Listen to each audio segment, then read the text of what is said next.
to introduce an address by the head of state.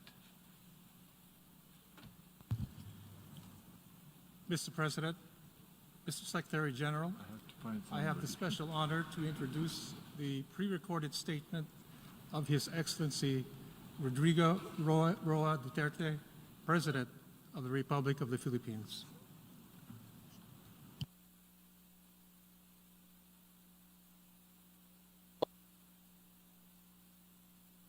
Mr. President of the United Nations General Assembly, Mr. Secretary General, Head of the State and Government, Excellencies, I am honored to address you today on behalf of the Filipino people on the 75th anniversary of the United Nations. The invisible enemy that is COVID-19 has brought about an unfamiliar global landscape and unleashed a crisis without precedent. It is the biggest test the world and the United Nations face since World War II. While the United Nations has brought relief and hope to so many countries and peoples around the world, it now finds itself saddled by a virus that has taken many lives and wrecked economies and social order. We are at a crossroads. How we address COVID-19 will define our future. For the Philippines, this means putting up all of the peoples of our United Nations at the core of this response. We will need to ask hard and fundamental questions about the vision and mission that the United Nations conceptualized 75 years ago. We need to ask ourselves whether or not we have remained true and faithful to the United Nations principles and ideas. Mr. President, in the light of the realities of the present, the Philippines grieves with all of the families all over the world who lost their loved ones to this horrible virus. We extend our heartfelt condolences. We salute all frontliners who put up their lives on the line even in countries not their own. So also do we honor and recognize the healthcare professionals who selflessly answered the call and to combat the COVID-19 pandemic despite its virulence and unknown characteristics. While each nation has its own strategy in fighting the pandemic, what the world needs are coordinated international plans and efforts to pursue a common purpose. COVID-19 knows no border, it knows no nationality, it knows no race, it knows no gender, it knows no age, it knows no creed. The Philippines values the role that the United Nations plays in its fight against the pandemic. And a middle-income country whose economic advantages have been derailed by the pandemic, we welcome the launch of the UN COVID Response and Recovery Fund, ensuring universal access to anti-COVID-19 technologies and products is pivotal in the global pandemic recovery. The world is in the race to find safe and effective vaccine. When the world finds that vaccine, access to it must not be denied nor withheld. it should be made available to all, rich and poor nation alike, as a matter of policy. The Philippines joins our partners in the ASEAN and the non-aligned movement, and in raising our collective voice, the COVID-19 vaccine must be considered a global public good. Let us be clear on this. We can call for a global health agenda with enough resources and policy space for the World Health Organizations. We need a WHO that is quick to coordinate and quicker to respond. The Philippines will do its part in the pooling of global resources. Our health workers are among the best. Mr. President, just as we needed stability and confidence because of the pandemic, geopolitical tensions continue to rise. Escalating tensions benefit no one. The new flashpoints heighten fears and tend to tear peoples apart. When elephants fight, it is the grass that gets trampled flat. Given the size and military might of the contenders, we can only imagine and be aghast at the terrible toll on human life and property that shall be inflicted if the world war deteriorates into a real war of nuclear weapons and missiles. I therefore call on the stakeholders in the South China Sea, the Korean Peninsula, the Middle East, and Africa. If we cannot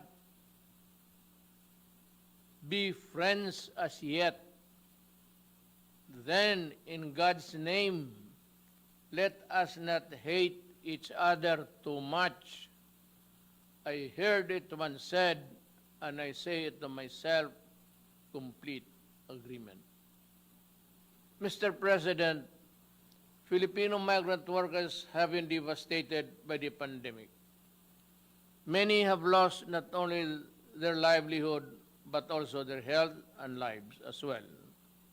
Yet they go on in the front lines, healing, caring others in the different parts of the world. The Philippine government has embarked on an unprecedented repatriation program. More than 345,000 overseas Filipino workers needed to come home then. We have brought back half and are bringing back the rest. We thank the countries that have provided Filipino migrants with residence permit, access to testing, treatment, and related health services in this pandemic. We brought back most of our seafarers who were stranded because of COVID-19 restrictions. We pioneered with the IMO of the Green Lane for a safe changes of seafaring crews. In these times, we need stronger cooperation in promoting and protecting the rights of migrants, regardless of their migrant status. We must all adhere to the Global Compact of safe, orderly, and regular migration.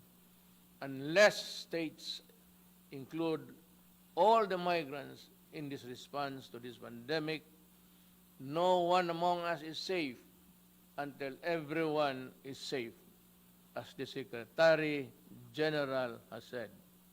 With the poverty rate reduced at 16.6% and a sustained economic growth of 6.4%. Between 2010 and 2019, the Philippines was on track to becoming an upper middle income country by the end of 2020.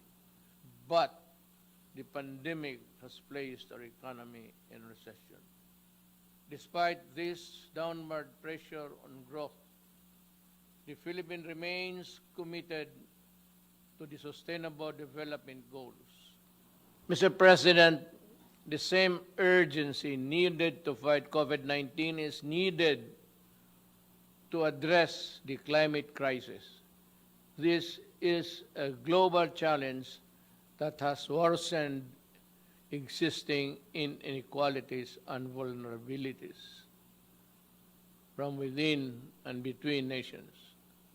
Climate change has worsened, and the ravages of pandemic. People in the developing countries like the Philippines suffer the most.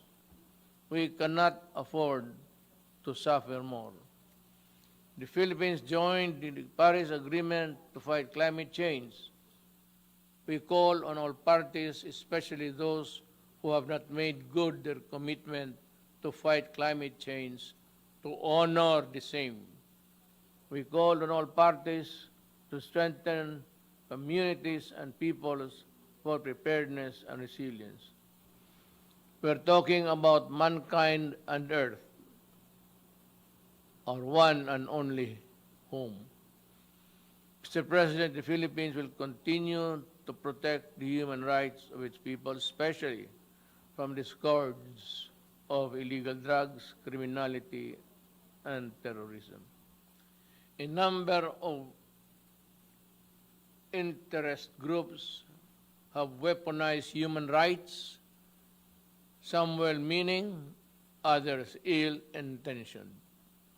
They attempt to discredit the functioning institutions and mechanisms of democratic country and a popularly elected government which in its last 2 years still enjoy the same widespread approval and support. These detractors pass themselves off as human rights advocates while preying on the most vulnerable humans, even using children as soldiers or human shields in encounters. Even schools are not spared from their malevolence and anti-government propaganda. They hide their misdeeds under the blanket of human rights, but the blood oozes through. To move forward, open dialogue and constructive engagement with the United Nations is the key, but this must be done in full respect of the principles of objectivity, non-interference, non-selectivity, and genuine dialogue. These are the fundamental basis for productive international cooperation on human rights. Mr. President, terrorism looms large. As I said at the Aqaba process, the Philippines will do everything and partner with anyone who would sincerely desire to protect the innocent from terrorism in all its manifestations. The Marawi siege, where foreign terrorist fighters took part, taught us that an effective legal framework is crucial.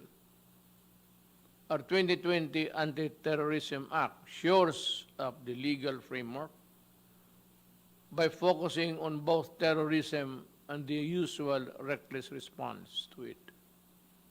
Its enactment was done pursuant to our commitment and the strict adherence to the relevant Security Council resolution and the UN Global Counter-Terrorism Strategy.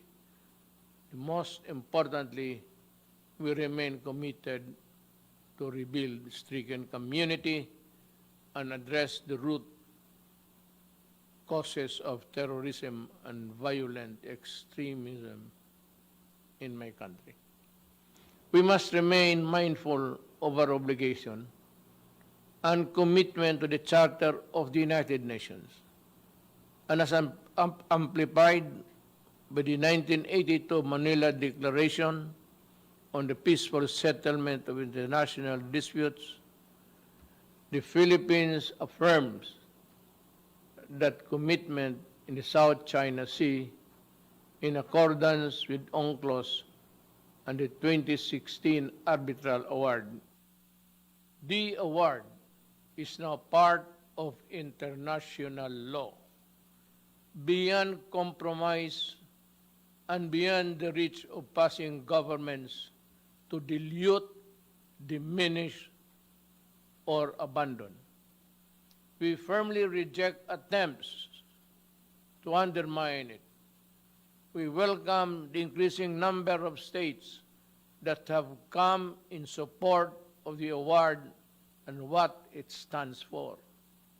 The triumph of reason over rashness, of law over disorder, of amity over ambition. This, as it should, is the majesty of the law. Mr. President, the global health crisis has further complicated the global security environment. But no aspiration nor ambition can justify the use of weapons that destroy indiscriminately and completely. There is no excuse for deaths that a nuclear war could cause, nor the reckless use of chemicals and biological weapons that can cause mass destruction. These weapons of death puts us all at mortal risk, especially if they fall into the hands of terrorists without a shred of humanity in their soul. We can call all member states to fully implement the Nuclear Non-Proliferation Treaty and the Chemical and Biological Weapons Convention. I have asked the Philippine Senate to ratify the treaty on the prohibition of nuclear weapons, and importantly, we were among those to sign it first. Mr. President, the Philippines has a long history of opening its doors to the refugees. From the White Russians following the 1917 revolution and the European Jews in the Second World War and the Vietnamese in the late 1960s and the Iranians displaced by the 1979 revolution, among others. The Philippines continue to honor this humanitarian tradition in accordance with our obligation under the 1951 Convention of the Status of Refugees and the 1967 Protocol. But lest we forget, helping the most vulnerable, those displaced by conflict, persecution, and political instability is a shared responsibility of all countries. As I have said many times, the doors of the Philippines are open, as they have always been, to everyone fleeing for safety, such as the Rohingyas. In the face of mounting refugee crisis worldwide, let us work together towards ending the conflicts and conditions that force people to flee their homes. Mr. President, as our societies become more diverse yet interdependent, social cohesion issues come to the fore. Mutual understanding always accompanied by mutual tolerance between those of different faiths and cultures is the only foundation of societies at peace with itself and all others. Finally, I express gratitude to the gallant peacekeepers including our own, who advance the cause of peace in the most difficult situations. From the Golan Heights in the Middle East to Liberia in West Africa, Filipino peacekeepers put themselves in the front line between the vulnerable and those who seek harm. We are committed to increasing Philippine footprint in UN peacekeeping operation with increased participation of women. Again, Mr. President, to defeat COVID-19 pandemic and other challenges, we must work with seamless unity,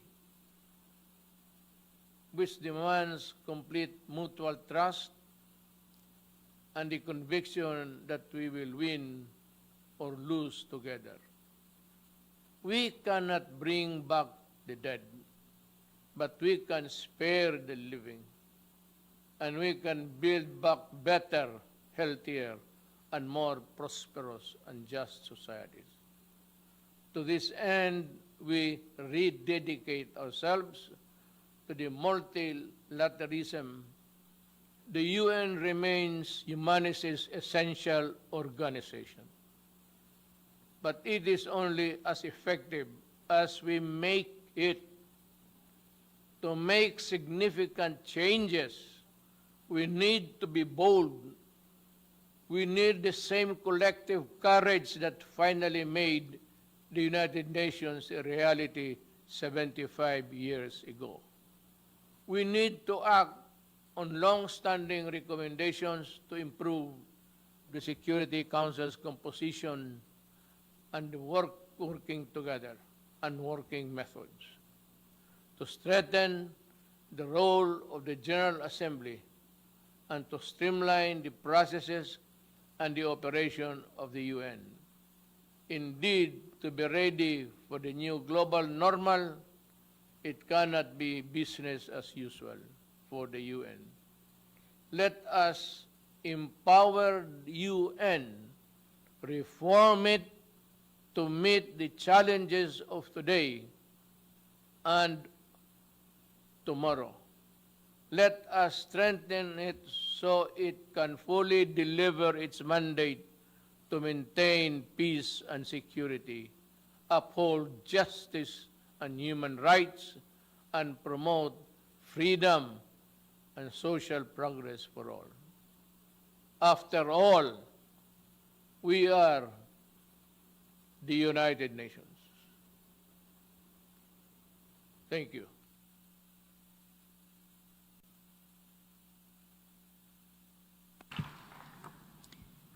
On behalf of the General Assembly, I wish to thank the President of the Republic of Philippines for the statement just made.